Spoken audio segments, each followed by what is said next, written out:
بسم اللہ الرحمن الرحیم۔ السلام علیکم ویورز، کیسے ہیں آپ سب؟ امید ہے کہ آپ سب خیریت سے ہوں گے۔ آج ہم نے اپنا بے رحم عشق کا 5واں پارٹ، جو کہ لاسٹ پارٹ ہے، وہ ہم نے آج پڑھنا ہے۔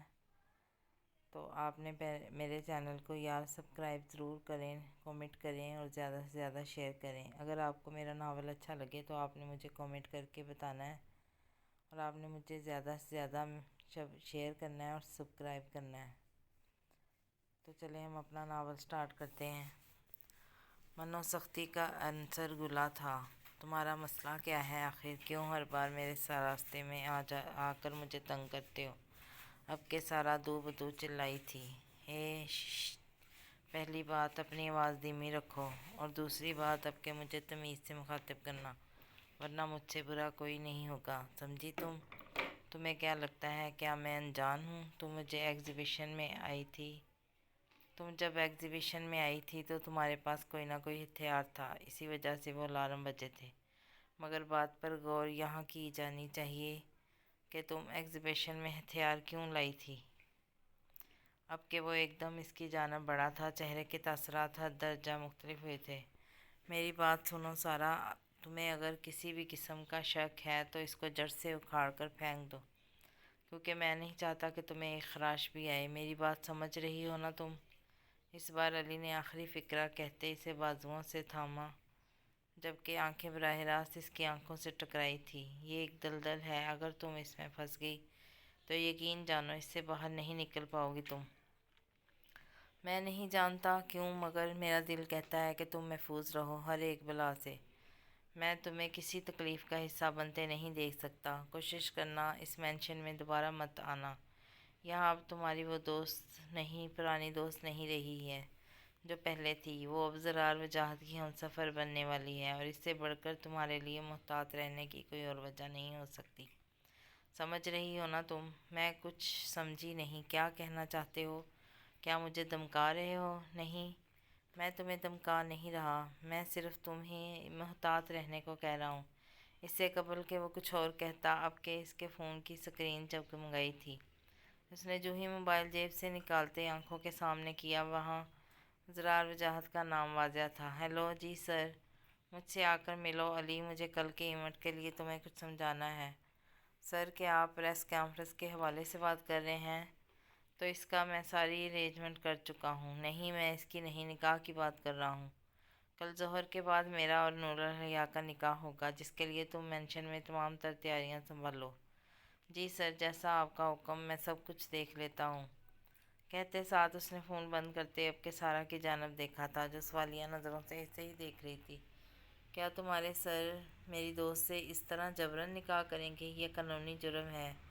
ہاں بالکل، یہ جرم ہے، اور ہم سب مجرم، اس لیے میں کہہ رہا ہوں دور رہو ہم سے۔ اب کہتے کہتے ساتھ اس نے مرکزی گیٹ کی جانب ہاتھ سے اشارہ دیا، جس کا واضح مطلب یہ تھا کہ وہ یہاں سے چلی جائے۔ وہ چند لمحے یوں ہی کھڑی اس شخص کو دیکھتی رہی۔ وہ کتنا پرکشش تھا نا! اس کی باتیں اس کی شخصیت سے ذرا میل نہیں کھاتی تھی۔ فی الحال یہاں رکے رہنا بیکار تھا، سو وہ برق رفتاری سے مینشن عبور کر گئی۔ اگلی صبح سفید کامدار لباس زیب تن کیے، نہ جانے وہ دلہن کی سی سیج تھی یا پھر کفن اوڑھے بیٹھی تھی۔ ذہن کے پردوں پر فقط چند الفاظ بازگشت کر رہے تھے: بیٹیاں بوجھ نہیں ہوتی، مگر تم جیسی بد کردار بیٹیاں تمام بیٹیوں کو بوجھ بنا دیتی ہیں۔ یہاں وجاہت خاندان کے چند قریبی دوست اور رشتہ دار موجود تھے، سب۔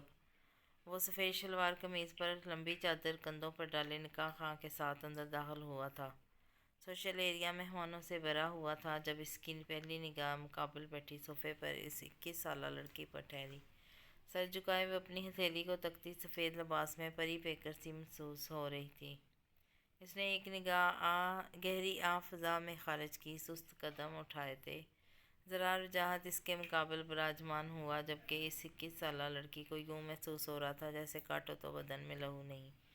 وہ اس کی اس قربت پر خود میں سمٹی تھی۔ کیا نکاح شروع کریں؟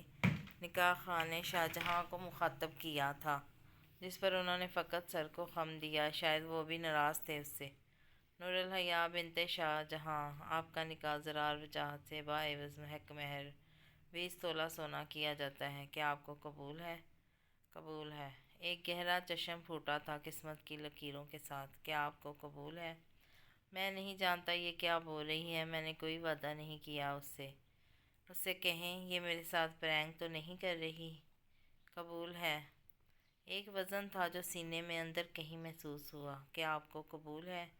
کوئی دعا نہیں، کوئی بد دعا، بس ایک خواہش اس رب سے کہ آپ کو کوئی آپ جیسا ملے اور آپ کو اس سے اتنی محبت ہو جتنی مجھے آپ سے ہوئی ہے، اور بدلے میں آپ کو ایسی وفا ملے جیسے آپ نے میرے ساتھ کی۔ ایک سوچ کے ساتھ اس نے آخری بار موت کے پروانے کو قبول کیا تھا۔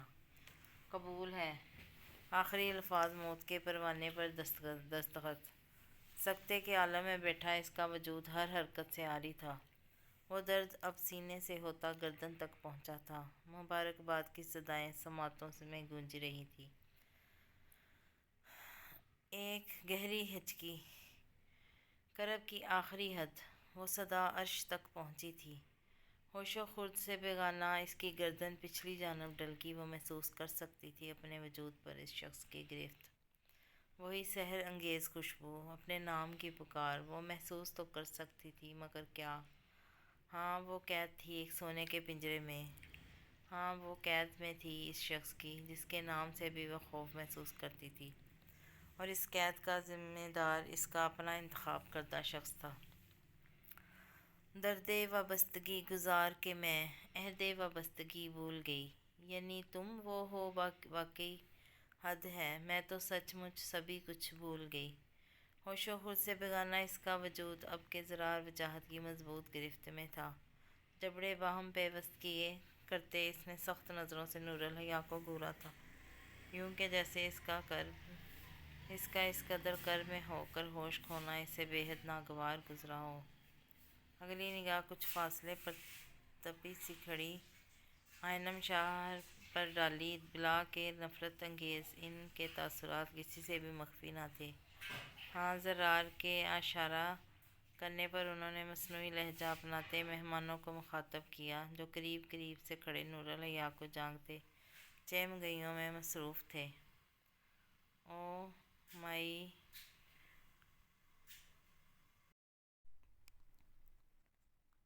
Tension please. دراصل ہماری پیاری دلہن بہت نازک مزاج ہیں، اتنی بھیڑ کی عادی نہیں ہیں یہ، اس لیے آپ لوگ کچھ دیر آرام کرنے دیں انہیں۔ مصنوعی مسکراہٹ چہرے پر سجاتے انہوں نے وہاں موجود تمام مہمانوں کو مخاطب کیا تھا، جبکہ اس تمام عرصے میں شاہ جہاں لبوں پر جیسے قفل سے لگائے ایک جانب کھڑے تھے۔ جاؤ زرار، نور الحیا کو اس کی رامگاہ میں لے جاؤ۔ یہ آئنم خاتون تھیں جنہوں نے سینے پر پتھر رکھ کر اس کو مخاطب کیا تھا۔ نور الحیا اب اپنی نہیں میری رامگاہ میں جائے گی، جبکہ اب اس کا فقرہ سن شاہ جہاں نے اسے مخاطب کیا تھا۔ میرا خیال ہے ہمیں کچھ دیر انتظار کر لینا چاہیے، رخصتی بعد میں بھی ممکن ہے۔ کیا میں نے یہاں کسی سے مشورہ مانگا؟ اب کے 2 قدم دور رہتے تھے۔ زرار وجاہت اپنے حقیقی خول میں لوٹا تھا۔ شاید آپ یہ بھول رہے ہیں کہ اب آپ کی سو کولڈ بیٹی کے تمام جملہ حقوق میرے نام ہیں، اور کم از کم اتنا آپ کو اب تک اندازہ ہو جانا چاہیے کہ میں زرار وجاہت کسی کی بھی اجازت کا محتاج نہیں ہوں۔ تو آئندہ آپ لوگ غیر ضروری مشورے دینے سے اجتناب کیجیے گا۔ 2 ٹوک کاٹ دار لہجہ، اور اب کے اس نے رخ نور الحیا کی جانب کرتے چند لمحوں کے لیے خود کو روکا، یوں کہ جیسے اس میں ہمت نہ تھی اس لڑکی کے قریب بڑھنے کی، مگر اگلے ہی لمحے خود میں سے کہیں آواز سنائی دی تھی، زرار وجاہت کسی کی اجازت کا محتاج نہیں۔ اور اب کے کسی توقف کے بنا آگے کو جھکتے اس نے نور الحیا کا بے ہوش وجود اپنے کرستے بازوؤں میں سمیٹتے قدم آرام گاہ کی جانب بڑھائے تھے، جبکہ یہاں اس کے جاتے آئنم شاہ فقط پیچ و تاب کھاتے رہ گئیں۔ آرام گاہ میں آتے اس نے نور الحیا کو بستر پر ڈالا، خمدار پلکوں کا جال بچھائے وہ نیند کی گہری وادیوں میں غرق تھی۔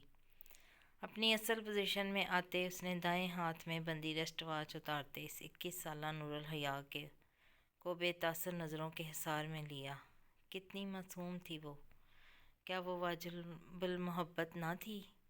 ایک سحر سا خود پر طاری ہوا تھا، بے ساختہ وہ اس کی جانب جھکا تھا، ایک تپش سی محسوس کر سکتی تھی وہ اپنے چہرے پر۔